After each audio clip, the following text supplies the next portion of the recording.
నిన్నటి రోజున వైఎస్ఆర్ కాంగ్రెస్ పార్టీ ఉమ్మడి చిత్తూరు జిల్లా అధ్యక్షులు భూమన కరుణాకర్ రెడ్డి గారి పై కక్షాయుత రాజకీయాలు మనందరం చూశాం.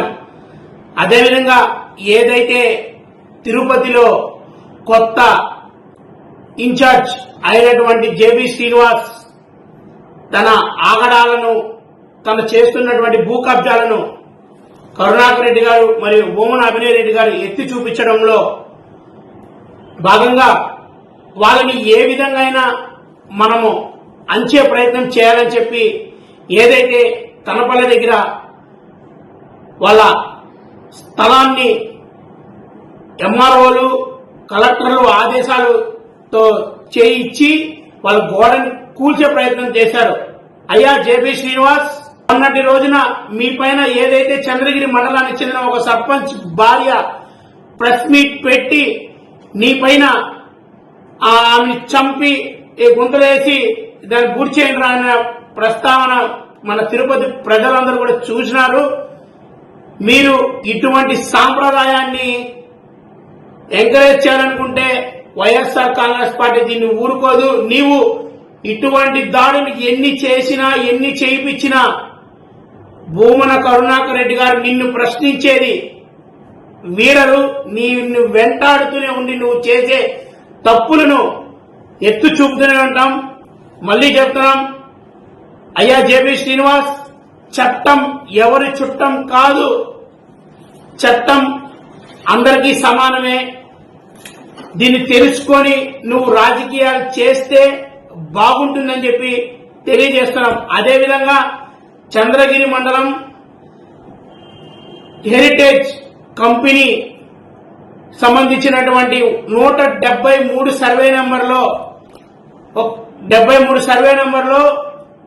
ఆ స్వర్ణముఖి నదికి సంబంధించినటువంటి బఫర్ జోన్ లో మీ నాయకుడైనటువంటి చంద్రబాబు నాయుడు వాటర్ ప్లాంట్ నిర్మించడం జరిగింది. సిగ్గు సీము నెత్తులు ఉంటే మీదే కదా ప్రభుత్వం ఉంది. మీ చంద్రబాబు నాయుడుకి ఒక రూలు, మాకు ఒక రూల్ కాదు కదా. దానిని పోయి వెంటనే కూల్చితే మీరు నిజాయితీ పరులని చెప్పి జనాలు నమ్మే పరిస్థితి ఉంటుంది. అదేవిధంగా నిన్నటి రోజున నువ్వు ప్రెస్ మీట్ లో మాట్లాడుతూ దేవుడు లాంటి బిఆర్ నాయుడు అంటావు. ఆయన ఏమి దేవుడయ్యా? ఆయన పేరు రాసలీలలు బిఆర్ నాయుడు. తెలుసుకో, రాసలీలలు చేసినటువంటి బిఆర్ నాయుడిని నువ్వు దేవుడితో పోల్చినావంటే రోజు నీకు కొండపై నుంచి ఎంత ముడుపులు అందుతున్నాయో మాకందరికీ అర్థమైంది. మళ్లీ చెప్తున్నాం,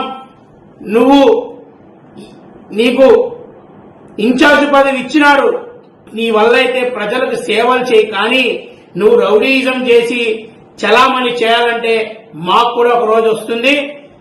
ఆ వచ్చిన రోజు మేము కూడా ఏమి చేయాలనేది కూడా చేస్తామని చెప్పి తెలియజేసుకుంటూ, ప్రజల పక్షాన ప్రజల కొరకు భూమన కరుణాకర్ రెడ్డి గారు, భూమన అభినయ్ రెడ్డి గారు ఇంకా 100 రెట్లు నిలబడతారు. మీరు వాళ్ళ ఆస్తులు ఎన్ని కొల్లగొట్టినా వాళ్ళకి ఆస్తులు ఎక్కువ కాదు, ప్రజలకు న్యాయం జరిగేది ఎక్కువ అని చెప్పి తెలియజేసుకుంటారు.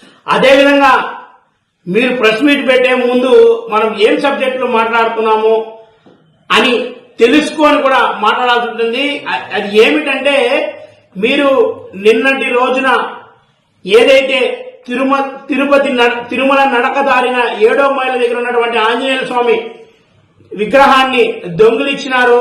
దాన్ని కరుణాకర్ రెడ్డి గారు దీన్ని రాజకీయం చేస్తారని చెప్పారు కదా. అయ్యా, దాన్ని ఎత్తుకొని పోయింది ఎవరో కాదు, ఈ టీడీపీ పార్టీకి సంబంధించినటువంటి వ్యక్తే. నిన్నటి రోజున ఫోటోలు కూడా రిలీజ్ చేశారు. రఘురామకృష్ణరాజు, లోకేష్ తో ఉన్నటువంటి ఫోటోలను విడుదల చేసి మీరందరూ కూడా చూసినారు. దీన్ని బట్టి మీకు అర్థమైందయ్యా మనం రాజకీయం ఏమాత్రం చేస్తున్నామో అని. తెలుసుకుంటే మంచిది. సబ్జెక్టులు లేకుండా మాట్లాడితే మన నెత్తిన మనమే ఊసుకున్నట్టు అయిపోతుందని చెప్పి తెలియజేస్తున్నాం. జాగ్రత్త.